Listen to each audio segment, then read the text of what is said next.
Unfailing God, you go before me.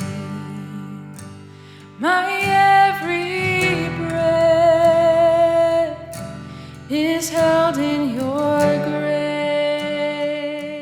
Welcome to episode 4 of our series, Worship Leading for Small Churches. If you missed any of the previous episodes, go back and watch those. There's some great stuff, and we'll be referencing that a little bit in this episode. In this episode, we're going to be talking about recruiting help and building a team. Like you were by yourself, and now you're trying to invite people to be part of your team. I'm once again joined by Josh Powell and Rachel Wiley.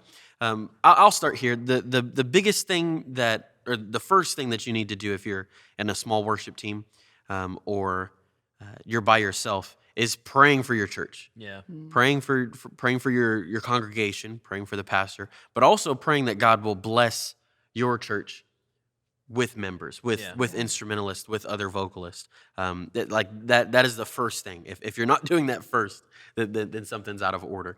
But then I'll throw it to you, Rachel. I'll throw it to you first. What's your process with inviting people to join the praise team, to join your worship team? I think it changes depending on the season that our church is in. So there have been times where we just put out kind of an all call and just say, if you have this on your heart, if you feel like the Lord is leading you to join our team, then please come talk to me, and we'll specify a time or something so that they can come or they can shoot me an email. But other times it's maybe seeing someone in the congregation that has a gift and maybe seeking them out and going to them because they may not want to be up in front of people, but maybe you can have that conversation. I think either way it goes, I always try to stress the importance and the weight of what this is that they're stepping into. Yeah. It's not just your chance to play guitar on a Sunday morning. It's not your chance to practice. Maybe you don't do that enough at home. But to really drive home the point before they even step foot in the team, that this is what we do, this is the weight of what we're carrying, and it's a really holy thing. Yeah. I think for me, I like to start with an evaluation of what it is that I'm actually trying to accomplish, right? So, like I'm a guitar player, I'm a worship leader, and there have been many times where I'm the only person in the praise team, so I'm leading by myself, and that is fine. Like you really can't sell yourself short if you're by yourself, but you really need to evaluate your needs. What do you need most in your team? If you just need someone to help carry the burden of leading, that's great. If you want to expand the sound that you're getting, that's great. But just take a minute and evaluate what it is that you actually need in your team, and then the second thing I think I'd say, and AJ started with this, is just pray about it. Yeah. I have. This sounds like a very overly spiritual thing, but God provides for what you need, and I've seen this in my own core. Or there have been times where, I'll have praise band members tell me, "Hey, I'm sorry, but I'm going to end up having to leave.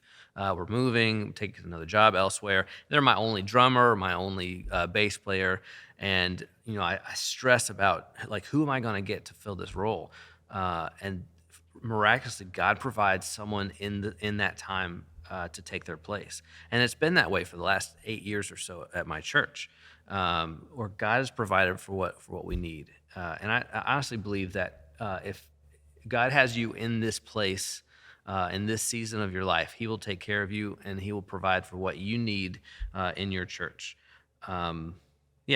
So don't be in a hurry to add members just to add members to your team, but really evaluate your needs and pray for God's provision in your team. Yeah. Like we said, a bigger praise team. We said this in previous episodes. A bigger praise team isn't any more important than a smaller praise team. Yeah. So like you said, don't be in a rush to add members to your team just to add them to your team. You want them to be a part of your church. Yeah. You want them to be part of your congregation and be members. You don't want it to just be, this is another gig of me playing on Sunday mornings. But there will be times when you want some help, you want to have a bigger sound, and that's great. And in those cases, I'd say, like, look at the people in your congregation. Is there anyone there who you think could step up? And if not, now is the time to start training people, start teaching lessons, music lessons, even just teaching what you know, and that will help someone at least get another one of you. But then there may be people in your area that you have some sort of relationship with, that you can start saying, hey, we do have a need for this. Would you be interested in coming to our church and just seeing if this is a good fit for you? We'd love to have you. I think we'd have a lot of fun just playing together and worshiping. So yeah. Yeah, and that's you, and as a worship leader, inviting members of your congregation. How would you respond if someone asks to join your praise team? How would you? I'll throw it to you, Josh. Yeah, this happens sometimes. Yeah. You'll have people come into the church and they'll say, hey, I used to play at my last church. This is something I've done for a while. I'd like to join the praise team. And that's great. That is God providing for what you need. But it's also your responsibility to make sure that this person is a good fit for the team. It's not going to be distraction for worship, and that they're coming in with the right mentality, with the right attitude, that they're going to add to the team and not take away from it. So I like to figure out their history. Just get to know them a little bit, especially if they're new and you don't really know them. What made them start coming to the church? What's their relationship with Jesus like? Like, what's their history with music and worship leading? And not everybody is going to be. I've been playing in a worship team for 15 years, and I've played in a bunch of churches, and like I'm this rock star kind of person. Not everybody is going to come in with that kind of history. Sometimes they'll say, "Oh, my dad taught me how to play guitar when I was a kid, and I still remember a few chords." And those kind of people they can be an asset to the team, but you have to kind of evaluate where they are. Mm-hmm. So I like to figure out their history and what they do, why it is they want to join. Mm-hmm. And then I think bringing them in to a rehearsal, like on a trial basis, is a great way to get to know them musically. I would not put them in on a Sunday morning, right off the bat without having heard them or given them a trial run. So either, I've heard of people doing auditions, but even just having them come to a rehearsal so you can try them out is a great first start. Seeing their skill level, seeing like exactly what you said, if they can be part of a praise team, if they're a good fit. Right. Rachel, I'm going to change the question a little bit. What if somebody said, hey, I'm a vocalist. I see you're singing by yourself. I'd like to join the praise team. What would you say to that? How would be your process? Yeah, I think similar to what Josh was saying, bring them into a rehearsal, let them come in and sing, and just kind of hear where they're at, see where they're at. And you can also break it down. I've done where it's just an audition for them on their own, where it's just both of us at a piano. Sometimes it's a little more comfortable. Sometimes they get a little more nervous because it's just one-on-one. But just kind of hearing them sing a little bit, something easy, something that maybe we do a lot in the church. But just hearing them. And then it's also that conversation specifically for vocalists, that this is a worship moment. This is worship leading. This is not a solo for the sake of having a solo. So kind of going over both the technical side of it, but also the heart of it as well. But always more than happy to hear another vocalist and bring him in. Yeah, and I think both of us, both of you guys have said this, really creating a process. And this goes back to planning. Like, it's all about planning. Yeah. As a worship leader, it all comes down to planning. But create a process for if somebody was to come up to you and ask if they can join, or if you'd like to invite, come up with a process of, okay, well, I need to see you at this rehearsal. Yeah. You're not just going to be jumped in right on Sunday morning service. Yeah. We've been practicing these songs. Or I've been practicing them by myself. Now we're going to add you. Things are going to change. Yeah. So creating a process for members to become part of the praise team. And I think that's key, is actually having the process in place, because one, it helps you with how you're going to do onboarding. for this team member, but it also gives you a little bit of protection because there are going to be times when someone will say, "Hey, I'd like to join your praise team. I play keyboard. I think I can help you." Yeah. And There's then, a piano on stage, nobody's playing it. yeah, and then you bring them to a rehearsal, and they're really not a good fit. Yeah. So, like going into this with having figured out your own process ahead of time, it gives you the steps that you need to take to say, you know what, I appreciate your heart. Thank you for trying out for the praise team. I think right now this is not a great fit for us, but figuring out how you're also going to do the process of gently letting someone down, like this is not really a good fit for us. That will help you ahead of time if you've already figured out your process. Yeah. So I think that's a good point. Yeah. Yeah. And then like we've said in previous episodes, like more members mean smaller roles. It goes back to your pie analogy. But as soon as you add somebody, that means responsibilities get smaller with the team members that are already there, and then like the pie doesn't get any bigger. Yeah. Let's jump into some key roles. One thing that I want to start with, and we've been really focusing on stage part, is getting to the sound tech. Because even if you're by yourself, having somebody in the sound booth or at the board, making corrections, listening to what the congregation's listening to, because when you're on stage, you can't do that. Yeah. How would you train a sound tech or invite like a sound person? I'll ask you, Josh. Yeah, I mean, I've been saying this to any of the teams that I work with. You really need to consider your tech as part of the worship team, because without good sound and without good lyric support projection, it really limits the effectiveness of the worship team.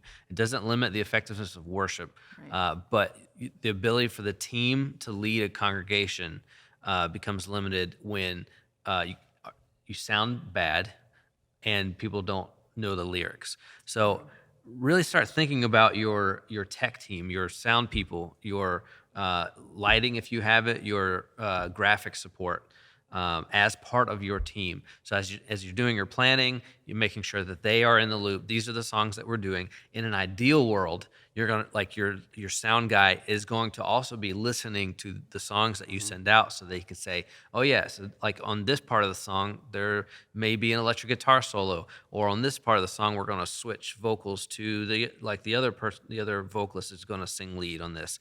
So like knowing the song is a great tool for the sound person to actually get the mix that you're going after, and then the same for the graphics operator.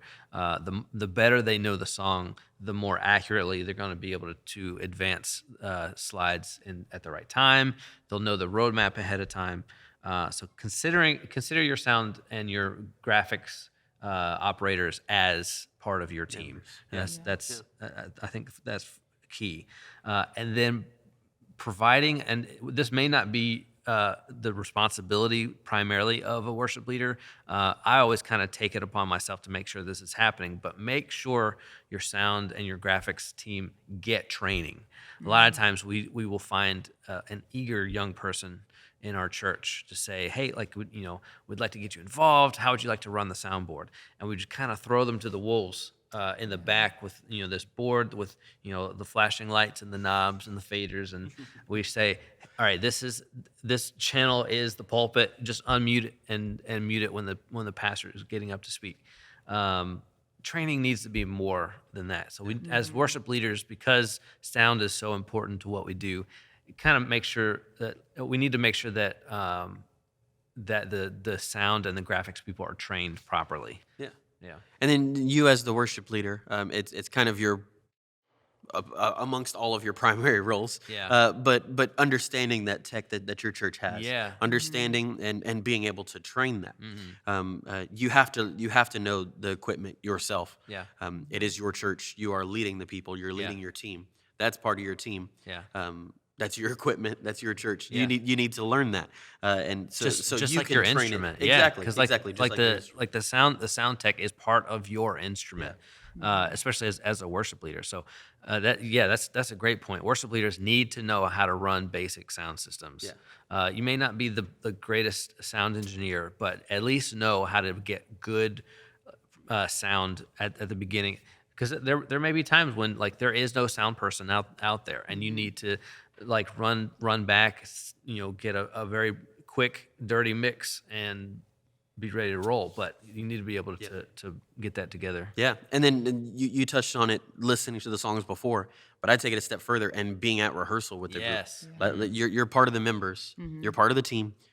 Be at rehearsal. Yeah. Make sure that you know how your team's going to play the song, Yeah. how they're going to sing, who's leading what, which part is switching to what, not just from the recording, but from your team specifically. And then the slides or your graphics operator, you have to know where they're going. Yeah. You can just type in, throw up the parts and think of your own arrangement, but that's not going to be the arrangement of the group. So being at rehearsal is very, very important, because they may want to loop a chorus, and that's you have to be ready for that if they've done it in rehearsal. Josh, where can we find resources on kind of how to train that, on how to train like sound tech? Like there's a lot of stuff on YouTube. There's a ton of stuff out there. YouTube, it's always my favorite because it's easy to find specifically what you're looking for. Yeah. And I do a lot of sound trainings with people. And one of the hard things with sound trainings, especially with doing them remotely, because I'll try to do some stuff online, is everybody's soundboard is a little bit different. The concepts will be the same, but where on the board, each individual section lives, and signal flow and routing, the menu layouts, every board is different. So you really need to find a good tutorial on your mixer that you have at your church. And I don't care what mixer you have, there is a tutorial, oftentimes whole series of tutorial videos on your mixer on YouTube. So just take an afternoon and if you're using the Behringer X32, that's one of the like all-time best small church mixers. Like there's a ton. I guarantee a ton of listeners to this will be familiar with the X32. There are like scores of videos on how to maximize the X32 for worship. You just have to take the time to find it. Rachel, what are your thoughts on training a sound tech? It's training the sound crew there. I think you had a great point just with talking about the importance of them being in rehearsal. And for one, I mean, you mentioned just them knowing the roadmap, them having an idea of where you're going, so that they're not surprised when you go back to the bridge, or, they're having to find the slide that you're on. But I think also for me, one of my biggest pet peeves as a worship leader is having slides that are late on the screen, because it's one of those things that so quickly can become a distraction. If your congregation doesn't know what to sing, they can't sing. So that's just one of those things where sometimes, I know if you're using Pro Presenter, sometimes there's a delay. Sometimes it's just you as the sound tech going in and practicing that timing, just simply pressing the button to make sure that it's popping up when people need it. People do different techniques. I know that when we're about to sing the last line, I'm pressing it so that the delay hits right when I need it. Things like that. Time and time again, I've had sound techs who are very well-meaning, but it's just that they maybe didn't come to rehearsal that week. And that's okay, that happens.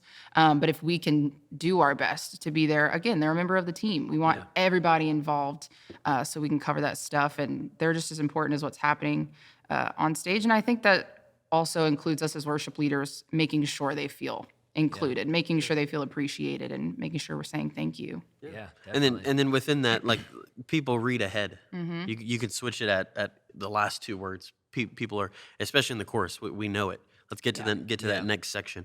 And then within that, one thing to like less distracting, if there's a interlude in between the songs, in between, like after the chorus going into the next verse, you're welcome to throw up a blank slide. Yes, I love the Like blank slide. we don't need to have the words up there the whole time. Yeah. If we have an 8-bar of interlude, Right. like if it's 'Cause a someone's soft gonna song and start then singing. everybody's gonna start. It's just being part of that rehearsal and adding a blank slide is super easy. Right. Yeah, graphics is one of those things that it can be one of the biggest distractions when it's not done well, and that's Or misspelling. yes, and that's like we said in a previous episode. One of the things that we're trying to do is to eliminate all distraction, and not knowing what words we're singing is one of those distractions that can immediately immediately pull people out of a worship moment. So graphics in particular, I think graphics more so than sound has a greater propensity or greater potential for distraction. So it's important, like Rachel said, if a graphics operator gets in there ahead of time and just practices that, like just a simple the technique for advancing a slide. 'Cause every program, like she says, has a slight its own delay to it. It's not an instant button press and the slide changes. So you have to kind of learn that a little bit. So I love that idea of a graphics person getting in early and practicing that. Just one plug for like a resource, particularly for graphics. We have been our church has been moving to Planning Center, which is an online church management software suite. But we use the section of that called Services. So it's Services by Planning Center, and in there we can lay out like all of the program elements for our service. But specifically for songs, you can add roadmaps for each song that you're doing, and that's a great tool for our graphics person as they're sitting back there with the sheet of from Planning Center. It'll say, this is the roadmap for this particular song, and you can even integrate if you're using ProPresenter for your graphics, you can connect ProPresenter and Planning Center so that it pulls in the correct roadmap for the song that you're using. So that's one less thing that could go wrong in the preparation for the service. So that's just a little plug. Planning Center is free for like 5 users or fewer, but if you have more than that, it's not very expensive. But it's a good resource for this. Yeah, absolutely. All right, Rachel, I'll ask you. Let's say you have a beginning bass player, like a teen that's been in your core, that you see potential in, and he's had interest, and now you've invited him to rehearsal to be your bass player. What are you asking from him as a fresh beginner of the bass player? Like what does he need to know? And then in a praise band song, no matter whether it's fast or slow, what are you asking from him? Well, throwing it back to one of our earlier questions, I'm asking him to come to a rehearsal and sit in. Then just starting them off with the basics, and sometimes just having a one-on-one as well. Maybe going through some just very beginner lessons, making sure simple things. They know which strings are which. We know where our fingers are going, starting at the very basics, and then building them up from there. And especially if I'm dealing with some of my younger players, I'm stressing to them how cool a bass player is. Like this You're is, building it up. yes, this is a cool job. You've got some cool licks. Yeah. You are partnered with the drummer, and you guys are having a blast. So kind of know your people. Yeah. That may not work as well with a 50-year-old. They may think, wow, I'm really cool up here. But for my 13-year-olds, they're usually like, oh man, all right, I'm hot stuff. Yeah. So just doing simple stuff like that.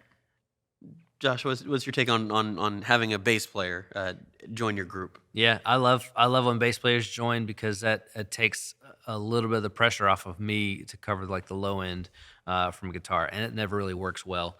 The low end of the guitar kind of gets a little muddy. So if you can get a keyboard player or a bass player to cover that low end, it really opens things up for you. I would say, particularly with younger players, if you just get them to play the notes first, like in time. So if they're covering the chord changes, if they're landing on those changes in time, that's a great first step. And then you can work on a little bit more rhythmic elements to the bass playing. Rachel said this: we try to think of the bass player and the drummer as a unit because the bass and the kick drum kind of become one instrument in an ideal situation.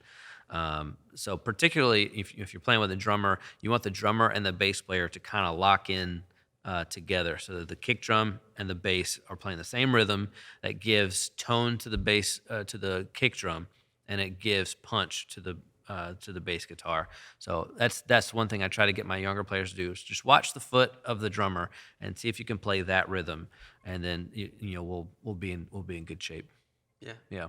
And then like adding a bass player, you said does set a foundation because if you're an acoustic guitar player, a lot of your chord voicings aren't foundation. Yeah. Like a D chord is just 4 strings, and that that tonic isn't low. So adding a bass already with that sets a foundation.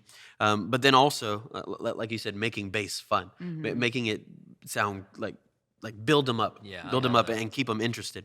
But then also telling them how important it is, because if a note is missed on the bass, you not only hear it that it's missed, but you also feel that it was missed. If they come in a beat later, like that is very, very key. So training them and making it simple, making their playing very simplistic.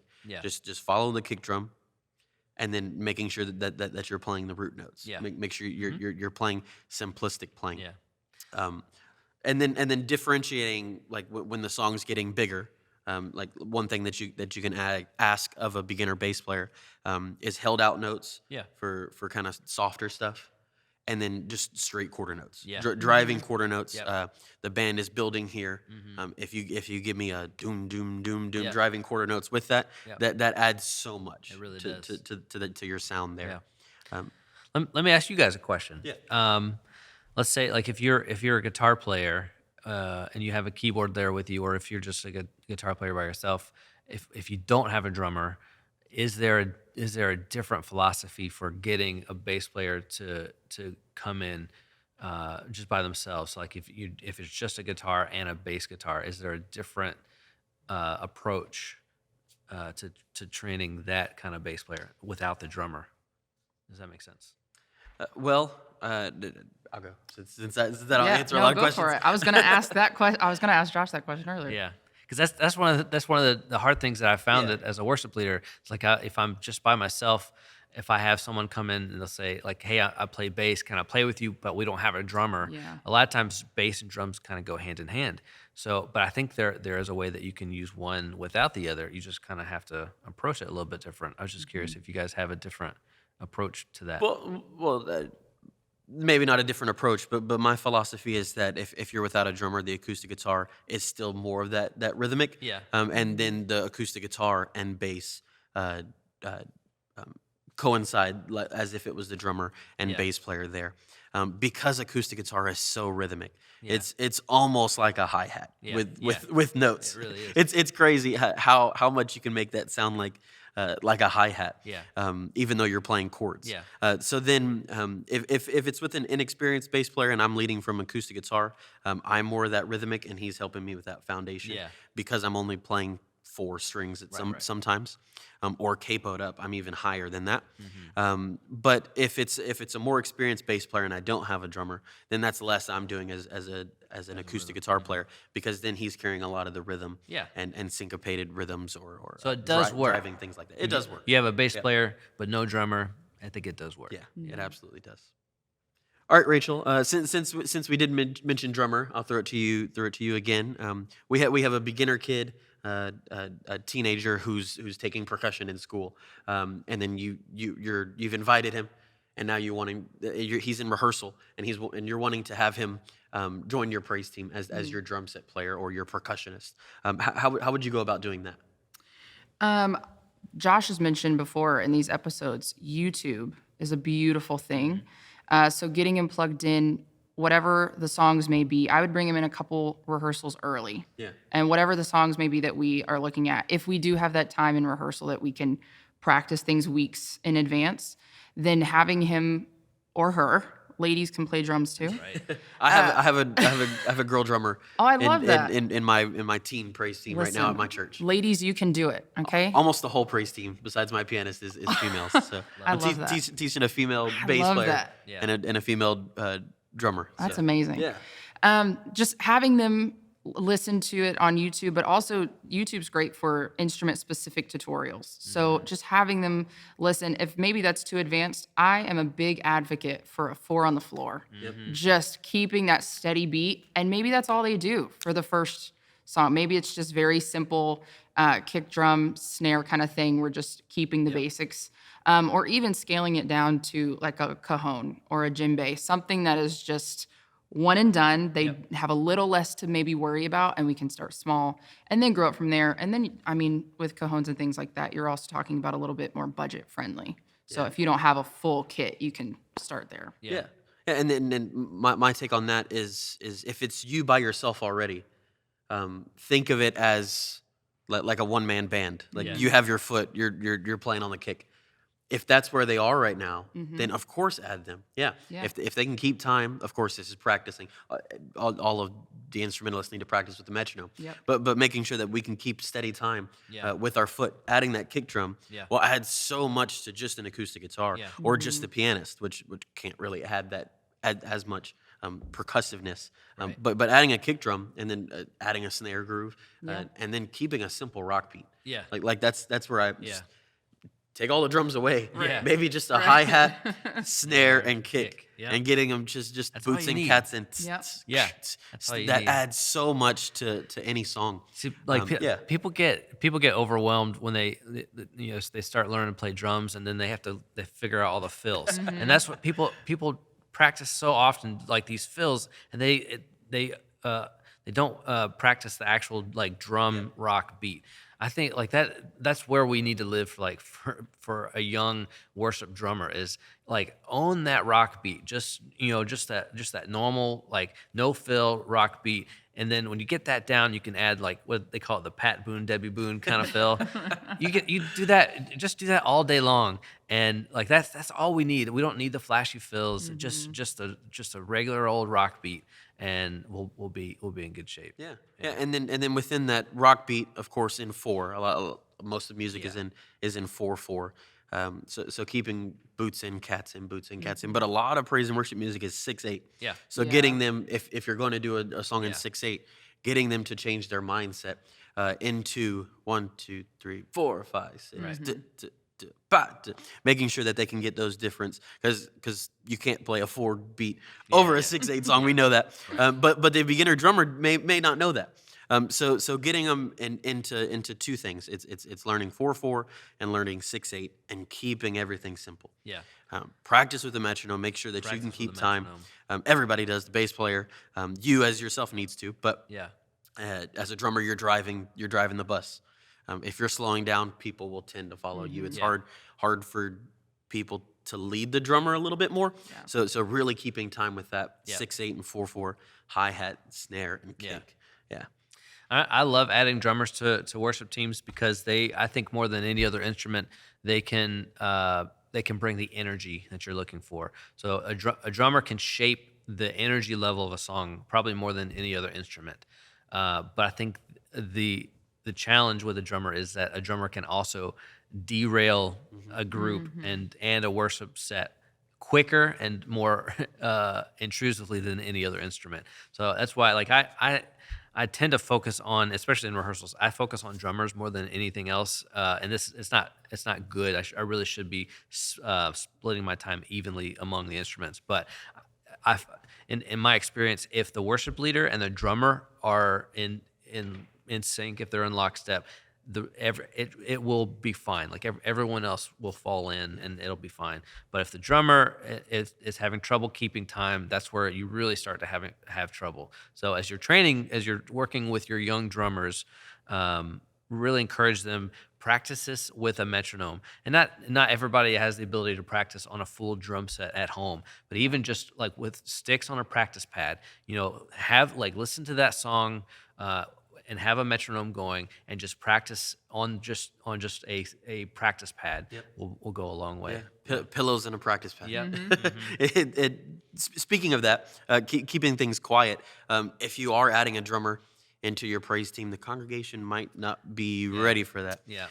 They might not be ready for that noise. It's not noise. We know that, but to them, it's going to be noise. Yeah. So it's different stick choices. Yeah. Of course, just normal drumstick is going to be more loud. Yeah. But they make. I call them hot rods. I know there's multiple different ones, but I always think of them as hot rods. They're different dowel rods that are joined together that make the sound softer, because it's not a full solid stick, or brushes. Keeping things keeping the volume level down Yeah. will better introduce that. But also, if your church doesn't have that budget and you can get a djembe or a cajon, that's automatically going to be softer than a Yeah. full drum kit as well, than loud cymbals and everything. Yeah. But then even asking your drummer, hey, let's tone it down a little bit.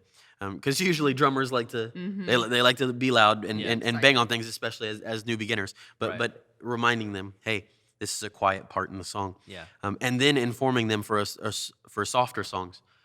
We don't need you for the first verse and the first chorus. Come in with a small, simple groove. Because then you're building the You're, dynamics yeah, for the song. you're building the dynamics, building the arrangement, all of that. It's really serving the song there. Right. And whatever the song consists of, the drummer can add that exactly. If you're tied in with the worship leader as a drummer, then that will be even better. Like there's so much importance in that. Yeah, you're exactly right.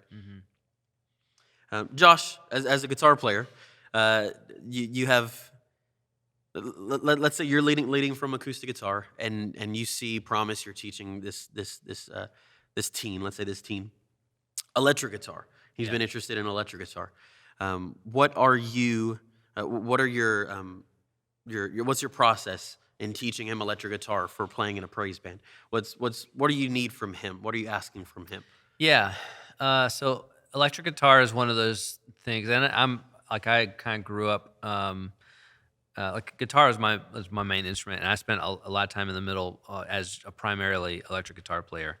And I'll say an electric guitar is it's the icing on the cake. That's the element that can really take good solid group to the next level.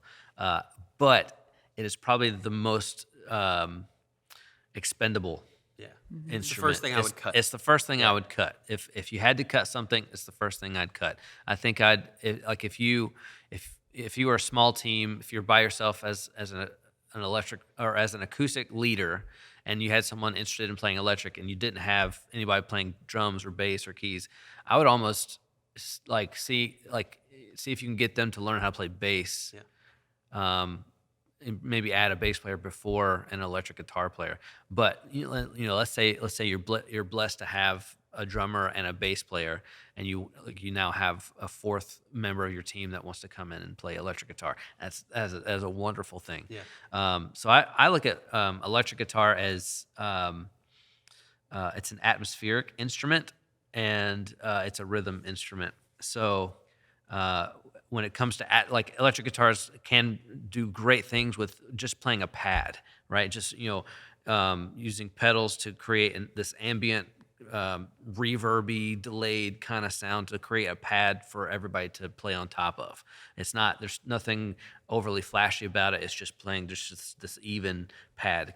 A keyboard player can do the same thing, but it creates this bass sound, this drone for your acoustic player to play on top of, and it really adds a lot to the sound. Yeah, it adds color and texture. And then like the rhythm aspect of an electric guitar adds the driving factor that we talked about with the drummer. Electric guitars do great things with driving the sound and the energy level of a group. Yeah, you mentioned a guitar player after bass and drums. I'd say they're even after piano. Yeah, because a piano is more versatile. Yeah. And more user to different dynamic range as a leading instrument. Yeah. But can also play the riffs in the song or the melody. Yeah. Less likely on an electric guitar. Yeah. Still capable. Yeah. But more useful with piano. There could be times when you have someone come into your church and they say, I play electric guitar, I would like to help. You don't have the keyboard player, and you may not even have the drummer and the bass player. I think they could still be useful. You just have to be judicious in what you have them play. It may not be the most fun part for them to play, but like I said, just having them play pad or just rake chords sometimes just adds a shimmer or an element for you as an acoustic player to play on top of. So I think it can work. You just have to be creative in what you have them play. They're not going to play the solos. They're probably not going to play the big hooks. They're really just going to probably just rake chords to create this. Because electric guitar, like just a rake clean electric guitar, can provide more bass than what an acoustic can. So it kind of serves as a bass player as well. And it's simple playing.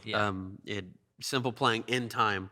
More than complex playing out of time. Yeah. You're not going to be ripping lead lines. Yeah. For we talked about, oh, come to the altar. Mm-hmm. We're not Yeah. going to be ripping lead lines. That's going to be more swells and simple playing in time Yeah. that serves the song. We talked about that with the drummer, serving the song more than complex playing, especially out of time, really focusing on playing with the metronome as well. And then it fills space, Yeah. right? So the acoustic guitar is playing the chords, whether it's an open position, capo, whatever, really getting out of the range of the acoustic guitar and of the pianist. Yeah. You want it, like, easily it can sit higher with 2 and 3 note variations, going back to simple playing. 2 and 3 note chord shapes, or even just 1 note, where you're adding something different, some color and texture. Yeah. You mentioned pedals a little bit. I don't want to dive too much into pedals, but Man, it is a whole world. we can do a whole nother episode just on electric guitar overdrives, let alone all the whole pedal board. Yeah. But things to keep in mind to get a different sound and kind of the praise and worship sound that electric guitars are going for. You want an overdrive, not super dirty overdrive, something very transparent. That's going to add just a little bit of grit to get it different than the acoustic guitar. Yeah. Delay to add that atmospheric thing, and then reverb to add atmosphere as well. Yeah, I think those are the 3 main pedals. If you hit Everything else is extra. the very first pedal you should buy. The very first pedal you should buy is A tuner. a tuner. As an acoustic guitar player, Yes. as a bass player. Yes. As The tuner is the number one Yes. most important pedal. Then after that, yes, overdrive, delay, and reverb. Those are the big 3. Yeah. But here's my caution as a worship leader. I go around, I see a lot of churches and well-meaning worship leaders trying to train up an electric guitar player. They will often think, oh yeah, I'll plug your electric guitar into a direct box into the sound system. It doesn't work. Don't do that. Don't plug an electric guitar straight into a sound system. It really needs an amp or an amp model between it and the sound system. So I would encourage you, a good, very small electric guitar amp will do wonders for the sound. I know guitar amps can sometimes be loud, and you can work with your guitar player to get them at reasonable volumes. But don't just plug an electric guitar straight into a sound system. And then you can add the pedals between the guitar and the amp. Yeah. Rachel, do you have anything with a beginner electric guitar player? I think it should be the last addition to your group. Yeah. But, Agreed. I'm glad Josh said tuner, because there are few things that sound worse than an untuned electric guitar on a Sunday morning. Yeah. So I'm definitely in big support for that being the first step. Yeah. absolutely.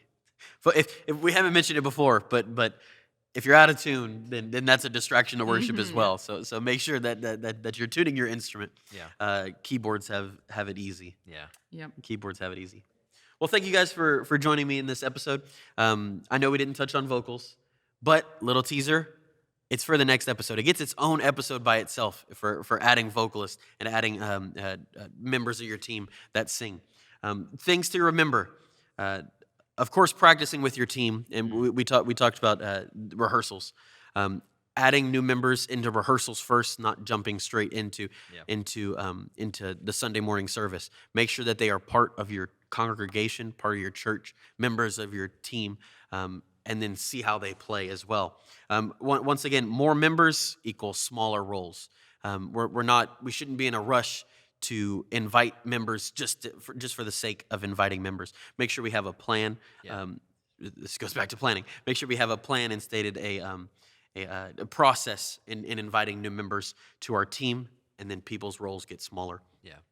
And then no matter how many members you have, we mentioned this in the last episode, the 3 key points in any song are the lyrics, number 1, they're telling the story, having rhythm to keep everybody in time, and then the chords so everybody can sing the melody properly. Yeah. Well, thank you guys for joining us in this episode. We'll see you next time.